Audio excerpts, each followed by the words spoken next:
Hello friend, welcome to our channel feel happiness. और आज हम बात करेंगे ज्यूड द ऑब्सक्योर के बारे में, जिसे थॉमस हार्डी ने लिखा था।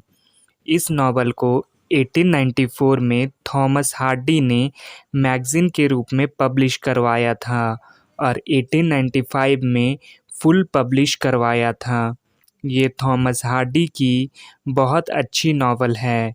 ये नावल में 19 साल की कहानी है जो हार्डी ने कंप्लीट लिखा है। इस कहानी में ज्यूड नाम का एक आदमी होता है जो अपनी लाइफ में सफ़र करता है। उसकी नावल की शुरुआत होती है। शुरुआत में 11 की एज होती है और एंड में 30 साल हो जाती है जब उसका डेथ होता है। इस कहानी की शुरुआत होती है वेसेक्स से। इस टाइम विक्टोरियन एज चल रहा था। ये ज्यूड जो है वो गरीब है, उसको उसकी आंट ने पाला है। वो बेकरी में काम करता था। इसका एक ड्रीम था, ये पास ही के टाउन में जाके पढ़ेगा। इसका एक टीचर था रिचर्ड फिलिप्सन। उसने इसमें इच्छा जगाई थी। रिचर्ड एक बार यूनिवर्सिटी में चला गया था और उसको वो यूनिवर्सिटी बहुत पसंद आई। ज्यूड की मुलाकात होती है अराबेला से, जो कि एक बहुत खूबसूरत लड़की थी। अराबेला ने रिचर्ड को फंसाया और नाटक करने लगी कि मैं प्रेग्नेंट हो गई हूँ, तुम मुझे शादी कर लो। तब ज्यूड ने उससे शादी करी और इनकी शादी बहुत जल्दी टूट जाती है। ये एक अनहैप्पी मैरिज थी। इसमें ज्यूड की सहमति नहीं थी, इसलिए उन दोनों का डिवोर्स हो गया। डिवोर्स होने के बाद अराबेला ऑस्ट्रेलिया चली जाती है और ज्यूड फिर से अपने सपने गोल पे ध्यान देने लगता है। यूनिवर्सिटी में जाने का सपना वो फिर से देखने लगता है। यूनिवर्सिटी बिना वेल्थ के एडमिशन लेने बहुत मुश्किल है और वहाँ पे ज्यूड को अपनी कज़न सिस्टर स्यू से मुलाकात होती है और इसको प्यार हो गया।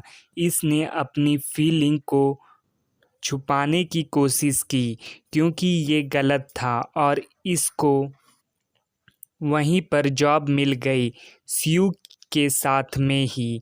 और इसका मास्टर रिचर्ड को भी उस यूनिवर्सिटी से निकाल दिया गया था जहाँ पे रिचर्ड की उम्र स्यू से 20 साल ज़्यादा है। बट स्यू ने इससे इंगेजमेंट कर ली है और स्यू को अपनी गलती का विश्वास होता है और इसकी क्लोजनेस ज्यूड के साथ बढ़ती चली जाती है। अब इन दोनों का क्लोजनेस बढ़ता चला जाता है। अब स्यू को ये जान के झटका लगता है ज्यूड की पहले से ही शादी हो चुकी है। अब स्यू फिर से रिचर्ड के पास चली जाती है। इससे अब यहाँ पे स्यू और रिचर्ड की शादी हो जाती है। ये जान के ज्यूड डिप्रेशन में आ जाता है। अब ये शराब पीने लगता है। अब इसकी फिर से मुलाकात होती है पहले वाइफ से। अब यहाँ स्यू ज्यूड को बतलाती है उसकी शादीशुदा ज़िंदगी अच्छी नहीं चल रही है। उसकी पहचान करवाता है को ज्यूड स्यू को पहचान करवाता है अराबेला से। अब यहाँ पे स्यू अपने हस्बैंड रिचर्ड से बोलती है, मुझे ज्यूड बहुत पसंद है, मैं तुमसे अलग होना चाहती हूँ। इस पे रिचर्ड भी एग्री हो जाता है। क्योंकि वो उससे बहुत परेशान हो चुका है और बोलता है जाओ तुम ज्यूड के साथ ही रहो।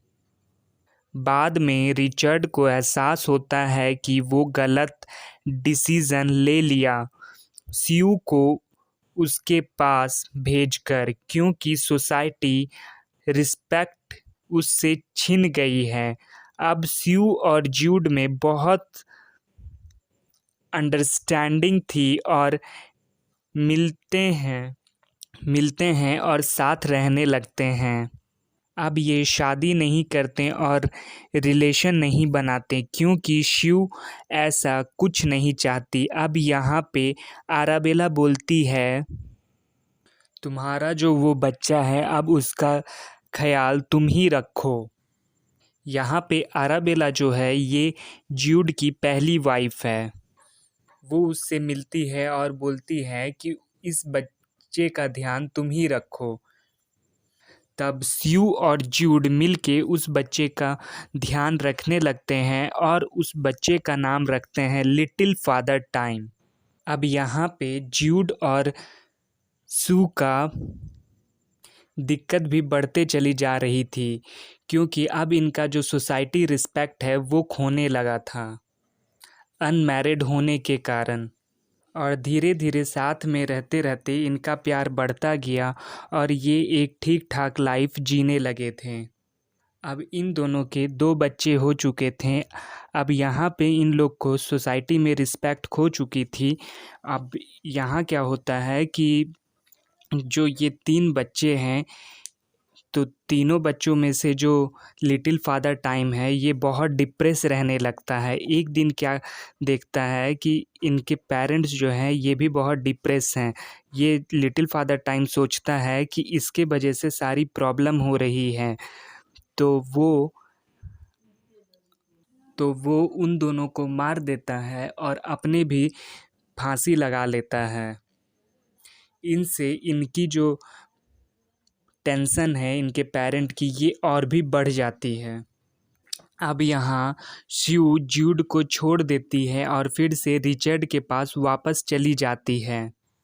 अब फिर से यहाँ ज्यूड आराबेला से शादी कर लेता है और दोनों की चारों की लाइफ अब अनहैप्पी हो चुकी है। अब इस बीच ज्यूड फिर से बीमार पड़ता है और बारिश में वो स्यू से मिलने जाता है और उससे मिलने के बाद उसकी डेथ हो जाती है। अब यहाँ पे आराबेला फिर से एक न्यू हस्बैंड की तलाश में लग जाती हैं। सो फ्रेंड, हमारा इस नावल में इतना ही था। आपको हमारा ये वीडियो कैसा लगा हमें कमेंट करके ज़रूर बताएं और अगला वीडियो हम किस टॉपिक पे बनाएं ये भी हमें बताएं। Thank you for watching.